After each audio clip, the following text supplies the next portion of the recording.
अस्सलाम वालेकुम friends, welcome back to top smarties drama serial Malkiyat, जिसमें कि सोहा का एटीट्यूड ख़त्म होने का नाम ही नहीं ले रहा। वहाँ इतने लोग थे जो सोहा की चीहो पुकार सुनकर चले गए और किसी ने मुड़ के भी नहीं देखा। जावियार ने सब किया, फिर भी सोहा उसी को कसूरवार समझ रही है।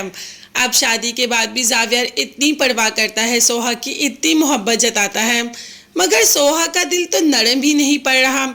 कभी उसे खाना नहीं खाना, कभी उसे जावियार के साथ बैठना नहीं, कभी उसे जावियार की शक्ल नहीं देखनी।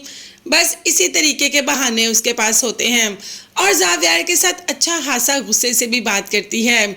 आज तो उसने हद कर दी जब जावियार से इतने अजीब तरीके से बात की कि उसके तो आंसू ही टपक आए।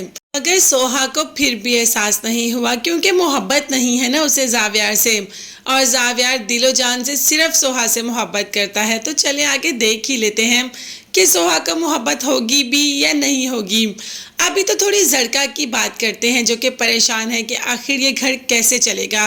अच्छा खासा उम्र ठीक था, पता नहीं क्यों लड़कों ने उसे मारा, वो गिर गया और सोहा मैडम शादी करके यहाँ से चली गई। अगर ऐसा ना होता तो जावियार ये शर्त ना रखता और आज सोहा हमारे दरमियान होती ही और हमें घर का खर्चा चलाने के लिए किसी परेशानी का सामना नहीं करना पड़ता। मगर माँ को अल्लाह पर पूरा यकीन है कि अल्लाह ने चाहा तो सब ठीक हो जाएगा। माँ तो सोहा से मिलने भी जाती है, मगर सोहा माँ से ही गिले शिकवे शुरू कर देती है कि अगर आप भर में बोझ थी तो आप मुझे अपने हाथों से मार देती, मगर मेरे साथ ये ना करती जो आपने किया। तो माँ समझाती है कि जावियार से ज़्यादा मोहब्बत तुमसे दुनिया में कोई नहीं कर सकता। तुम्हें तो मैंने मोहब्बत दी है, तुम उस मोहब्बत की कदर करो। जावियार तुमसे बहुत मोहब्बत करता है, बस उसे समझो और उसका साथ दो, देखना ज़िंदगी कितनी हसीन हो जाएगी। मगर शायद सोहा को ज़िंदगी हसीन चाहिए ही नहीं, इसीलिए तो वो जावियार से बात करना भी ज़रूरी नहीं समझती। दूसरे दिन जब जावियार ऑफिस जाने लगता है तो देखता है कि सोहा तो उठ ही नहीं रही। जावियार बहुत परेशान हो जाता है, घबराहट में ऊंची ऊंची चीखना चिल्लाना शुरू कर देता है। उसे लगा शायद सोहा को कुछ हो गया, मगर सोहा लेटी हुई थी।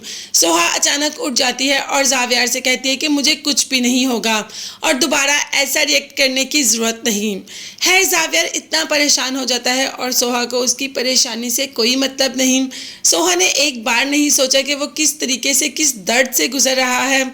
सोहा ने तो उसको बातें सुनाई और उठकर चली जाती है। मगर अभी जावियार के साथ बाहर भी तो जाना है सोहा ने।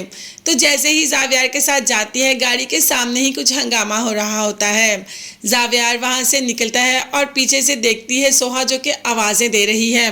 वो बहुत गलत लोग होते हैं और उनके हाथों में ऐसी ऐसी चीज़ें होती हैं जिससे जावियार को नुकसान भी पहुँच सकता है। अब सोहा जावियार को भेज नहीं रही, मगर जावियार ज़बरदस्ती चला जाता है। यहाँ पर सोहा जावियार के लिए मोहब्बत जता रही है। देखते हैं ये वो पहली सीढ़ी होगी जब सोहा को जावियार से मोहब्बत होगी। चैनल को सब्सक्राइब कीजिएगा। अल्लाह।